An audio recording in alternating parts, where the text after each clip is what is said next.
Hello everyone, स्वागत है आपका रेप्लिका वर्ल्ड में।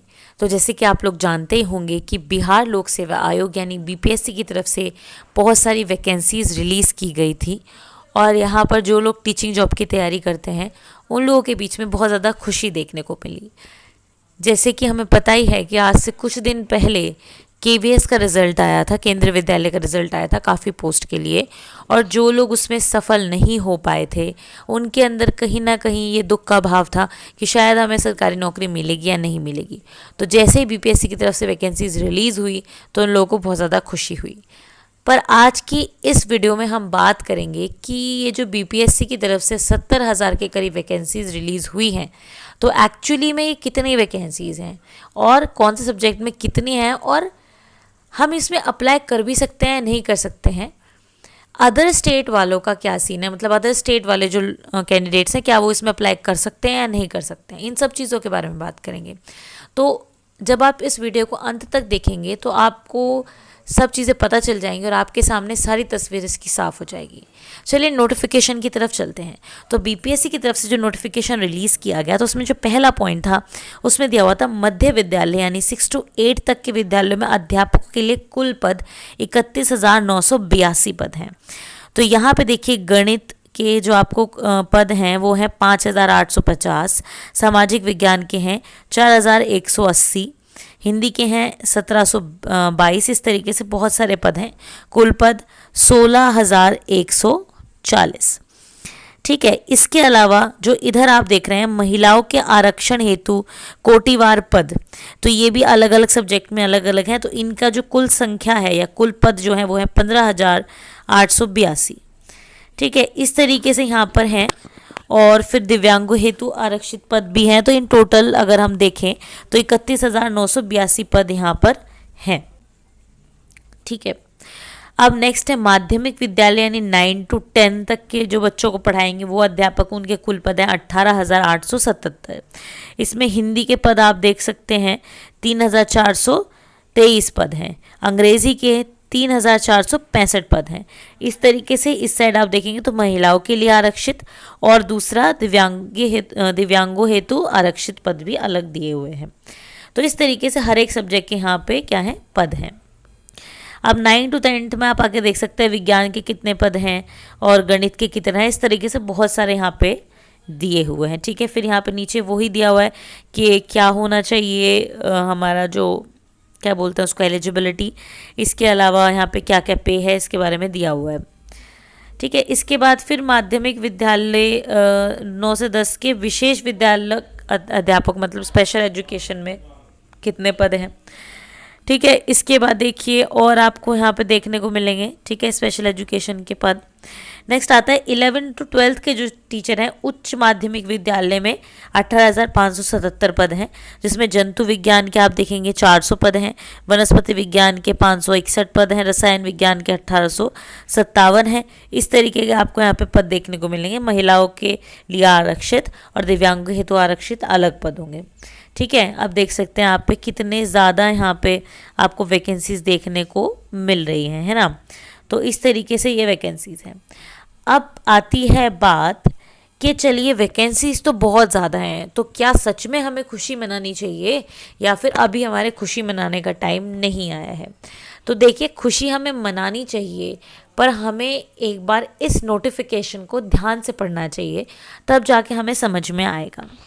ठीक है। देखिए जो लोग बिहार के हैं उनके लिए थोड़ा सा अलग है ये सिनेरियो, और जो लोग बिहार के नहीं हैं उनके लिए अलग है। समझते हैं कैसे। देखिए जो एलिजिबिलिटी है अपने सब्जेक्ट की वो तो है ही, जो और सब्जेक्ट्स और चीज़ों में आप देखते हैं और एग्जाम्स में देखते हैं लगभग वैसी ही एलिजिबिलिटी है जैसे केंद्रीय विद्यालय में है, लगभग वैसी एलिजिबिलिटी क्राइटेरिया यहाँ पे है। बट कुछ चीज़ें ध्यान में हमें इसमें रखनी पड़ेंगी, जैसे कि अगर हम 6 to 8 की वैकेंसीज़ की बात करें या फिर अगर हम ओवरऑल भी बात करें सभी वैकेंसीज़ की, तो हर एक स्टेट का पर्सन यहाँ पे अप्लाई कर सकता है, अदर स्टेट के लोग भी यहाँ पे अप्लाई कर सकते हैं, अलाउड है। बट अगर हम 6 to 8 की बात करते हैं तो 6 to 8 में क्या एलिजिबिलिटी है कि 6 to 8 के शिक्षक बनने के लिए क्या एलिजिबिलिटी होनी चाहिए। तो मध्य विद्यालय के अध्यापकों के लिए सीटेट पेपर सेकेंड या फिर बीटेट पेपर सेकंड होना चाहिए, या तो सीटेट पेपर सेकंड हो या बीटेट पेपर सेकंड हो। यानी कि जो 6 to 8 को पढ़ाएंगे वो ग्रेजुएट हो, बीएड हो उनके पास, ठीक है, या डीएलएड हो, और सीटेट पेपर सेकंड हो। ठीक है, ये वाली बात है। आगे चल के और डिटेल में इसमें एलिजिबिलिटी दी हुई है। तो यहाँ पे हम लोग अप्लाई कर सकते हैं, चाहे वो बिहार के लोग हों चाहे वो बाहर के लोग हों, क्योंकि बस हमें इसमें वही क्वालिफिकेशन चाहिए जो हमें और एग्ज़ाम्स में चाहिए थी, जिसमें हमारा ग्रेजुएशन होना चाहिए, हमारे एजुकेशन में डिग्री या डिप्लोमा होना चाहिए, और साथ साथ में हमारा सीटेट पेपर सेकंड क्वालिफाई होना चाहिए। तो इसमें तो हमें कोई प्रॉब्लम नहीं है।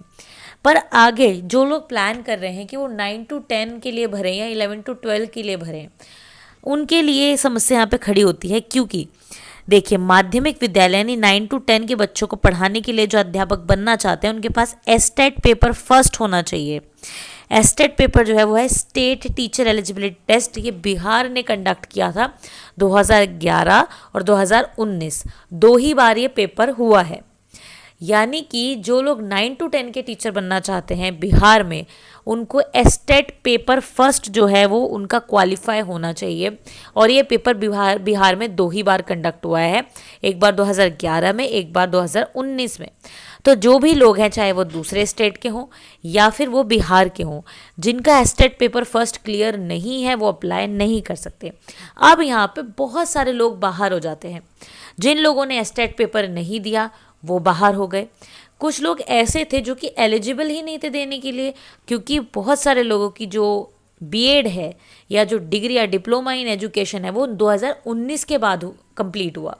तो जिन लोगों का 2020, 2021 या 22 या 23 में हुआ या होगा, वो लोग तो इसके लिए एलिजिबल ही नहीं है किसी भी तरीके से, क्योंकि एस्टेट वो दे ही नहीं पाए होंगे। एस्टेट जो है वो आप अपने जो डिग्री होती है, मतलब जो एजुकेशन की डिग्री है यानी बीएड है, उसके आप अंतिम उसमें दे सकते हैं, अंतिम साल में, अंतिम सेमेस्टर में, या फिर आपका पूरा हो। तो जिन लोगों का बाद में जाके पूरा हुआ है, जैसे अगर मैं अपनी बात करूँ तो मेरा 2022 में कंप्लीट हुआ है।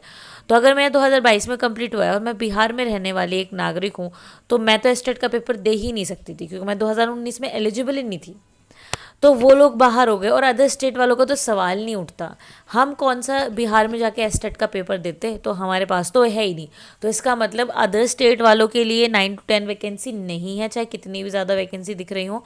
और दूसरी बात यह है कि बिहार में भी जिनका एस्टेट पेपर क्वालिफाई नहीं है फर्स्ट वाला, वो भी 9 to 10 की वैकेंसी में फिल नहीं कर सकते फॉर्म। इसके बाद अगर हम बात करते हैं पीजीटी के लिए, तो यहाँ पे हमें जो हमारी क्वालिफिकेशन है वो तो चाहिए ही चाहिए। एस्टेट पेपर सेकंड भी उत्तीर्ण होना चाहिए। तो यहाँ पे वही पे चढ़ जाता है, वही सेम बात है, यहाँ पे भी हम नहीं भर सकते। जब मैंने वैकेंसी देखी तो मैं सोच रही थी कि चलो अच्छी बात है, हम भर सकते हैं 11 to 12 का और 9 to 10 का, पर मैंने देखा कि हम नहीं भर सकते इसको। तो इसलिए मैंने सोचा कि आपके साथ इस इन्फॉर्मेशन को साझा करना चाहिए। ठीक है, तो यहाँ पे देखिए और इन्फॉर्मेशन दी हुई है कि क्या क्या चीज़ें होनी चाहिए नियुक्ति के लिए। तो यहाँ पे जब 6 to 8 की बात करते हैं तो यहाँ पे देखिए सीधा सीधा लिखा हुआ है कि स्नातक होनी चाहिए। ठीक है, और इसके अलावा कम से कम 50% जो है अंक होने चाहिए स्नातक या स्नातकोत्तर या बीएड में। इसके बाद फिर यहाँ पे और भी चीज़ें लिखी हुई हैं। ठीक है, आप अगर आप एलिजिबल हैं तो आप यहाँ से जाके पढ़ सकते हैं कि आपको क्या क्या यहाँ पे चाहिए, जो क्वालिफ़िकेशंस हैं। ठीक है, इसके बाद बाकी इन्फॉर्मेशन दी हुई है। 9 to 10 के लिए इन्फॉर्मेशन दी हुई है सारी। ठीक है, 11 to 12 के लिए इन्फॉर्मेशन दी हुई है। तो इन्फॉर्मेशन तो सारी डिटेल में दी हुई है, और सिलेबस भी दिया हुआ है कि क्या क्या जो सिलेबस है वो है यहाँ पे। ठीक है, तो हर एक सब्जेक्ट के लिए ब्रीफ में, मतलब छोटा करके सिलेबस दिया हुआ है, तो आप जाके आराम से पढ़ सकते हैं। फॉर्म कैसे भरना है ये भी आप पढ़ सकते हैं। फॉर्म जो भरने शुरू हुए हैं वो 10 तारीख से शुरू हुए हैं, 10 नवंबर से, और ये फॉर्म 25 नवंबर तक भरे जाएंगे। तो अगर आप एलिजिबल हैं किसी भी कैटेगरी में तो प्लीज़ फॉर्म फिल करिए यहाँ पर जाकर और तैयारी करना शुरू करें। तो जहाँ तक मुझे लगता है अदर स्टेट के जो लोग हैं वो 6 to 8 के लिए एलिजिबल हैं, 9 to 10 और 11 12 के लिए एलिजिबल नहीं है। रीज़न ये है कि हमारे पास एस्टेट का पेपर क्वालिफाइड नहीं है। हाँ, हो सकता है आप में से किसी इंसान ने किया हुआ हो तो आप लोग भर सकते हैं। ठीक है, तो इस तरीके से कंप्लीट इन्फॉर्मेशन थी। तो देखिए वैकेंसीज तो बहुत ज़्यादा हैं, बट सच्चाई ये है कि काफ़ी लोग इससे बाहर हो गए हैं। तो यहाँ पर 6 to 8 की कैटेगरी में ज़्यादा लोग आपको अप्लाई करते हुए नज़र आएंगे, चाहे वो पीजीटी बनना चाहते हो, चाहे वो 9 to 8 के टीचर बनना चाहते हो, पर अप्लाई करेंगे 6 to 8 में। रीज़न ये है क्योंकि 9 to 10 और 11 to 12 के लिए ज़्यादातर लोग एलिजिबल नहीं हो पाए हैं इस बार। तो बस यही बात थी, यही इन्फॉर्मेशन थी। आई होप कि इन्फॉर्मेशन आपको पसंद आई होगी। तो अगर कोई आपको इस चीज़ में मिसगाइड कर रहा है तो प्लीज़ मिसगाइड ना हो और सही से इस नोटिफिकेशन को पढ़ें अप्लाई करने से पहले। Thank you so much, and if you like the video then please subscribe to the channel and share the video with your friends.